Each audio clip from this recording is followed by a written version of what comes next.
It is my honor to introduce our next session, where we have leading global and regional compliance and business ethics specialists from around the world to discuss impactful development in anti-corruption and integrity practices in the workplace. Leading today's session, we're honored to have Ms. Katja Bechtel with us. Katja is the World Economic Forum's lead on the Partnering Against Corruption initiative. Katja has also co-chaired the Business 20 Integrity and Compliance Task Force in 2021 under the Italian presidency. Thank you, Katja, for joining us in from Europe today. Alongside Katja on this fireside chat are three key executives and main players in compliance, anti-corruption, and business ethics and integrity globally and in the Gulf region. I'm honored to welcome Gemma Ayolfi, the head of compliance, corporate governance, and collective action at Basel Institute on Governance based in Europe. She is also the co-chair on the Integrity and Compliance Task Force B20 in Indonesia for 2022, and is a member of the OECD's Steering Committee on Trust in Business. Joining us from the region in Saudi Arabia is Mr. Jalil Ghani, the General Manager of Corporate Ethics and Compliance at STC, Saudi Telecom Company. Under Jalil's leadership, STC developed a new ethics and compliance program focused on elevating the culture of integrity within the company. Jalil was also the deputy chair of the B20 Saudi Arabia Integrity and Compliance Task Force that occurred during 2020. And last but certainly not least, we're honored to have Samer Janoun with us, the Regional Ethics and Compliance Manager for the Europe, Middle East, and Africa, the EMEA region at Meta, or what many of us know as Facebook. Samer has led compliance and ethics for top tech companies, including Meta and Oracle for the region, and we are honored to have you on today's session. And with that, over to you, Katja. Thank you very much, Rania, for the kind introduction. It's really an honor to moderate this session today, and to start with really to say congratulations again to the Pearl Initiative for 10 or even now 12 years of really impactful and successful work in the Gulf region. I think you have been really pioneers. I followed your work really from the very start. And the recognition, I think now today goes really also beyond the region. So congratulations again. Well, but let's start with our session, actually on a topic which has been a flagship topic for Pearl like since the very beginning, and that's anti-corruption. Ramya already introduced our panelists. We have three excellent panelists, and let's start with the discussion. So let's maybe move to Gemma Ayolfi first from the Basel Institute, to give us a bit like of a global perspective on the anti-corruption and integrity field before we dive a bit more into the Gulf region. Gemma, can you tell us a bit like what trends do you see globally in anti-corruption compliance, and what do companies have to get ready for? Thank you very much, Katja. Good afternoon, everyone. And may I also add my congratulations to the Pearl Initiative. And thank you for this invitation to be part of the celebratory event. And also to support and recognize the opening remarks of the chairman of the board, which were most welcome in that they recognize that collective action is the way for companies in the Gulf to develop sustainable business. To address your question, Katja, over this last decade, I think we've seen significant developments in the corruption landscape, both from a business perspective, but also, and it has to be said, massive corruption scandals. We think of Odebrecht, 1MDB, Unaoil, and so on. So there's still real challenges that remain for companies and governments. But let me mention maybe very quickly, four positive, what I think are positive developments. So when we look at anti-corruption compliance and the way that it's evolved, I think what we're seeing now is very much a shift towards driving the ethical culture of an organization. This has been touched on by the earlier speaker in the OECD, transforming as the basis to transform business models, changing the culture of a company, whether it's large or small. I think this is really exciting because it's a shift that expands anti-corruption compliance to include not only the preventive function, which is still very important, as we know, but also combines a proactive model. It's a proactive model that provides an avenue to combine risk, ethics, and compliance. And what we're now seeing is some multinationals have chief risk, ethics, and compliance officers who lead the holistic ethical business model and its implementation. One example of this is what we're seeing is more the intersection between anti-corruption compliance and human rights, for example. Second thing I'd mention is that large companies are putting more anti-corruption compliance efforts into their reviews and due diligence on their third parties. As we know, corruption often involves intermediaries, agents, and third parties. So looking at supply chains, not only for corruption risks though, but also for human rights issues, environmental standards, and so the reach of compliance and becoming a cross-topic place to go is certainly evolving and has evolved over the last 10 years. The third point I think I'd raise and throw in for discussion here is that there is clearly an increased expectation from stakeholders for companies to share more information about their compliance efforts and how they address corruption risks in their operations. One of the biggest investors globally, Norges Bank Investment Management, which looks after the Sovereign Wealth Fund of Norway, has commented publicly, and I quote, "There is still relatively limited public reporting provided by companies on tools, approaches, and metrics used to measure the effectiveness of anti-corruption efforts. For investors like Norges Bank, such information is important to analyze opportunities and risks to investments." And this brings me on to the fourth and last point I'll make here very briefly. Collective action. So the issue of effectiveness of anti-corruption compliance, I think, will continue to gain attention, both of stakeholders and, of course, of boards. We developed a collective action initiative together with a group of companies that was supported by the Norges Bank to develop a draft set of indicators that really try to identify what is effective, to move beyond the counting of how many people have been trained, how many people have read the policy and signed off on it, but really trying to see what is effective. This is a work in progress, and I think it's an area that many companies will want to get into and maybe look at in a collaborative way. And this is, I think, where collective action can play a role. Collective action, of course, is very diverse, and the Pearl Initiative is a great example of this, as we've just said. And I think that there's many ways that it can develop in the future. So those are just four things that I would highlight at this stage. So thank you very much. Katja, back to you. Yeah, and thank you, Gemma, for giving this overview. And in terms of like that compliance and ethics, that, you know, we now see more compliance and ethics officers that maybe 10 or 5, even 5 years ago. I think our next panelists are actually a good example, because I think they both have ethics already in their title. So, but without further ado, let's move to Summer Janoon from Meta Facebook. Summer, can you give us a bit more reflections on the developments in the Gulf region? Also based on what you have heard now from Gemma, how do you see that resonate in the Gulf region, in your own company, in your sector? And if you can give us like a concrete example about, you know, the challenges and the complexities you're facing and maybe how you have addressed them, that would also be great. So Summer, over to you. Thank you. Yeah, I'm certainly happy to speak to that. And you know, I think much like many of us have experienced, you know, at multinationals, you already have sort of oftentimes the fundamental principles of a compliance program and the fundamental elements of a compliance program existing, right? And oftentimes you already have a set of robust controls. But as we've seen over the years, that is often not sufficient, particularly when you're in high-risk regions. Companies do still find themselves ending up on the wrong side of the equation sometimes. And so what more can we do? What more should we be doing to navigate these complexities in sort of high-risk situations? And what have companies been doing?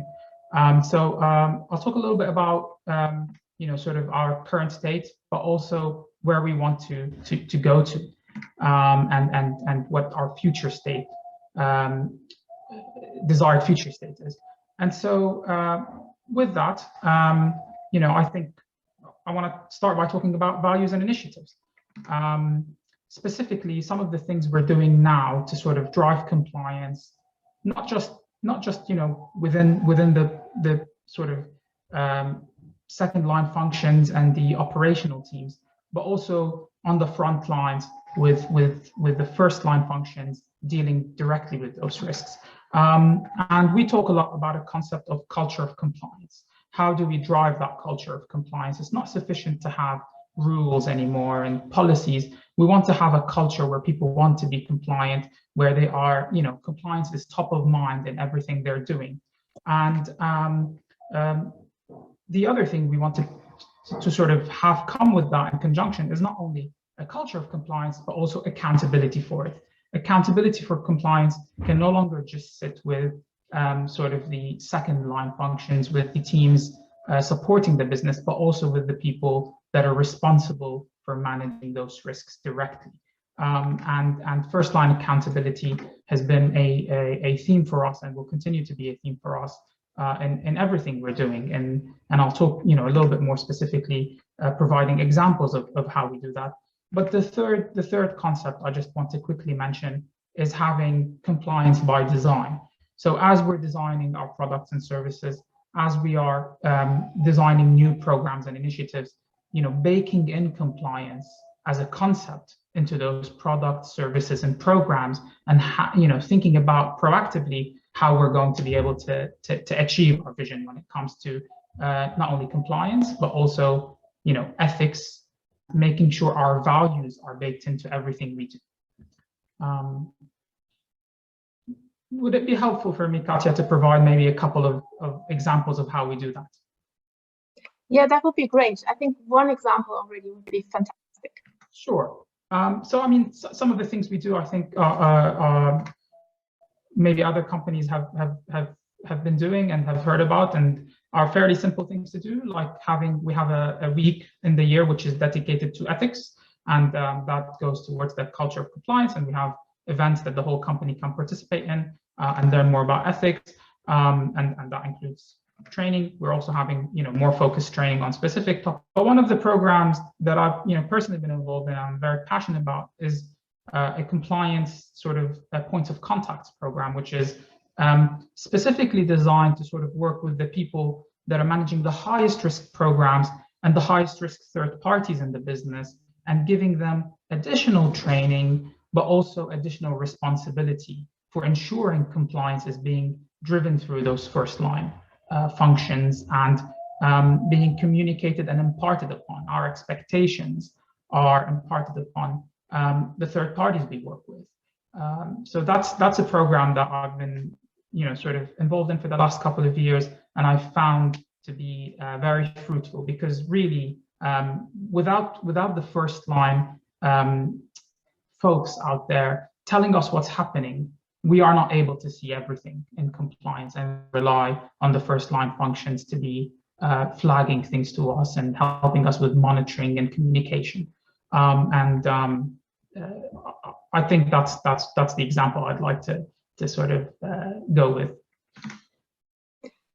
Thank you very much, Sama. I think the trend really goes to a culture of, you call the culture of compliance, culture of integrity, like really a holistic approach to compliance, basically, which makes links within the company and tries to mainstream integrity and ethics. But let's move to Jalil Ghani from Saudi Telecoms. Jalil, how do you see these developments that Gemma and also Sama have just mentioned in your company, in your sector? Also, it's a very specific one, telecom sector. And what very concrete and practical measures have you taken in your company to adapt and to take path of these developments, and also of the risks, of course? Thank you, Katja, for the question. And just like to echo what everyone said, so congratulations to Pearl for the 10 years, and hopefully there'll be further 10 years in terms of more collective action. Really, to address that, I would just like to talk about what we have done at STC and from a compliance program perspective, because I think, to echo what Gemma has says, compliance, it goes beyond just looking at compliance, because I think the challenge that you always have, if you look at the dictionary definition of compliance, it really is just following the rules. And really now, that is really not the right way to approach this. And what we need to focus on as any organization is look at what is it that we need to do really to make or change the culture, to make the change sustainable in the long term. One of the things that we've done at STC is we focused on really the basics. And what I mean by the basics is really culture, but get in hearts and minds. I think that's really, really important. If culture is to change, it's not just about the mind, which is the compliance part, it's also the heart, which I call the integrity and the ethics part.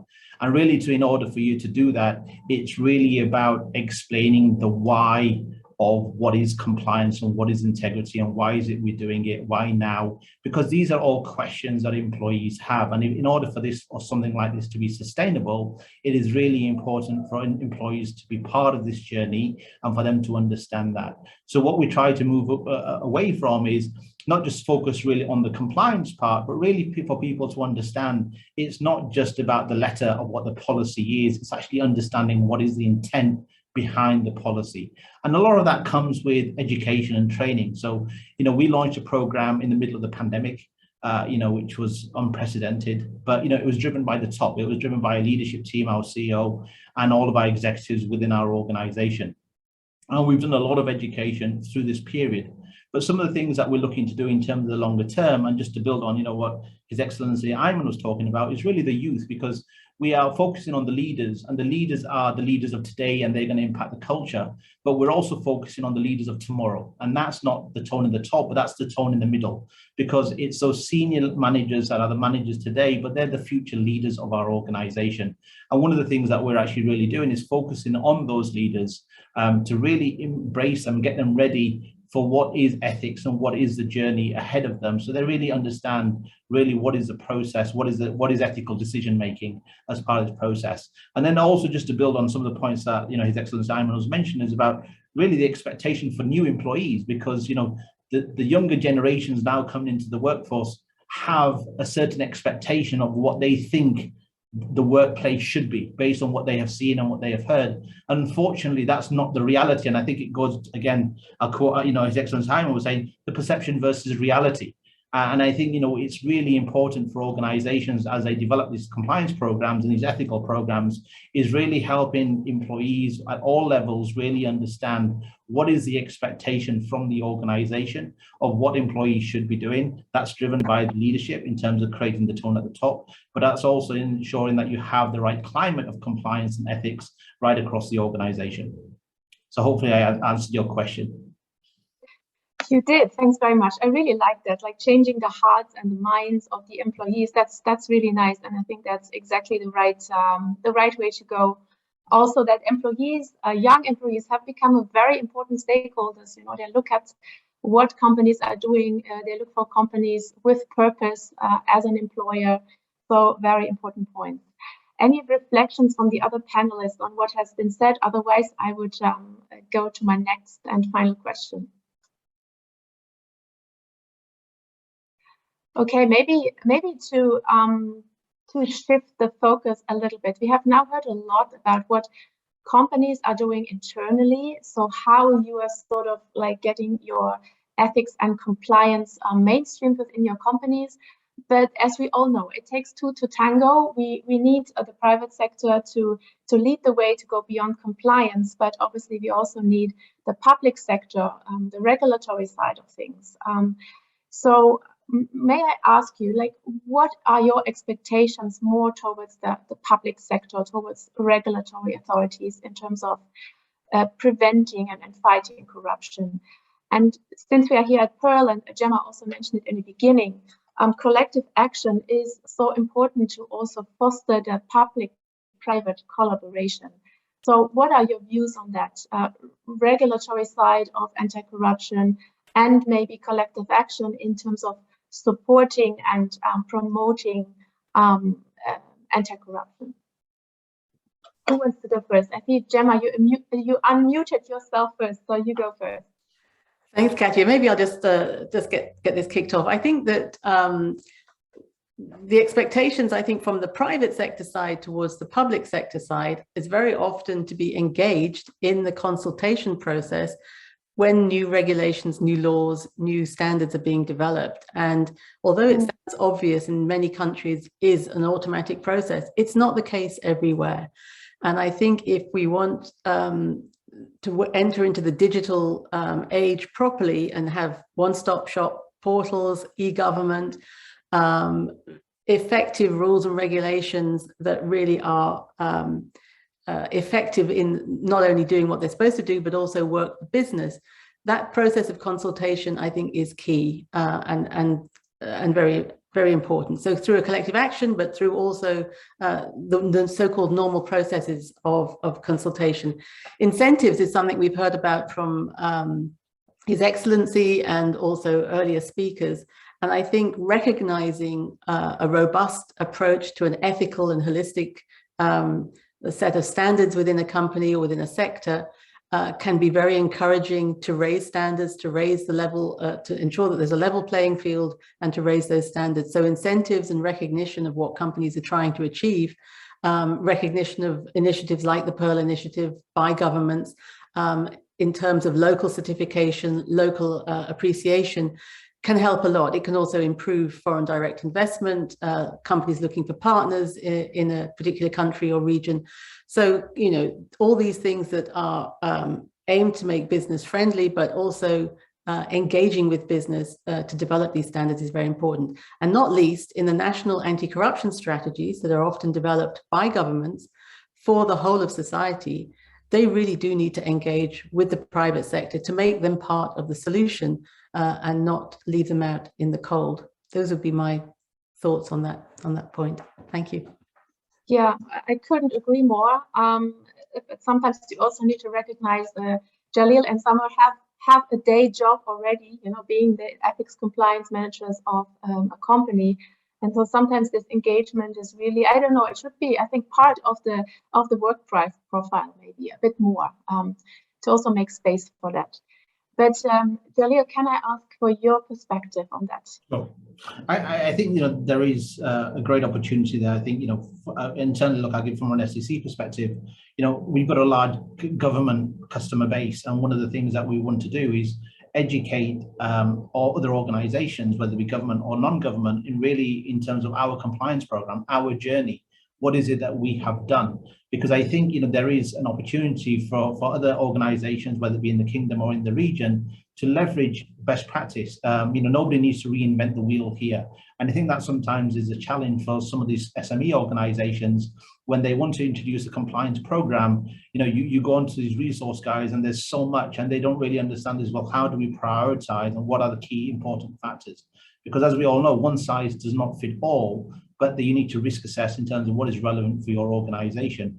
And part of what we want to do with SECs is really help the organization which we engage with, whether they be suppliers, whether they be customers, whether they partners, is really elevating their compliance program as well and sharing some of the best practices that we implement within our organization, really to drive that collective action that, you know, that we've talked about here. Because again, you know, as a large company within the kingdom, we have an impact on the supply chain. And we can have an impact within the kingdom as well. So that's part of the process of what we wish to do as an organization. Summer, over to you. I also see an interesting contribution in the chat about the crowdsourced code of conduct at Novartis. I think that's really, speaking about good practices, this is really a very good practice that I can also recommend to look at. But Summer, your expectations, and please, if I can ask you to keep it short, expectations towards the public sector collective action. Over to you. Yeah, I think honestly for me, what we need is really straightforward. I mean, I don't think things are very complicated. I think you need really good laws. You know, I think there's countries that have a lot.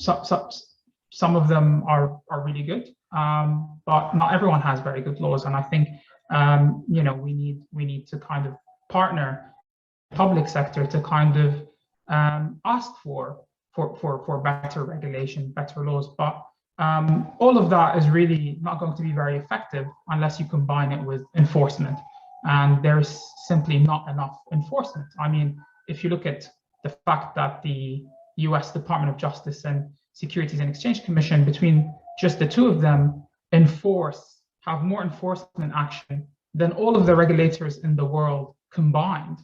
I mean, that speaks volumes. And I think the answer is simply more active enforcement, more active regulators, and of course recognizing that the regulators, in order to do that, need the resources to do that. And that all comes from sort of having the political will to provide those resources and support these initiatives. So it's really, making sure that the authorities that are in charge of this have the resources and the sort of remit to be able to have better laws, but also much, much more active enforcement. Thanks, Sam. I totally agree. Resources on the public sector side, super important. I'm afraid we have some very interesting questions now also in the chat, and I thank you really for them. Unfortunately, we are already over with our session. Maybe we can continue in another way. Rania, I see, has already put on her video, which means for me that I need to close by thanking our fabulous panelists, Gemma, Summer, and Jalil. Thanks a lot for this interesting discussion. Thanks again to Pearl, and really looking forward to at least 10 more years, hopefully more, of collaboration with you. Thanks a lot, and Rania, back to you.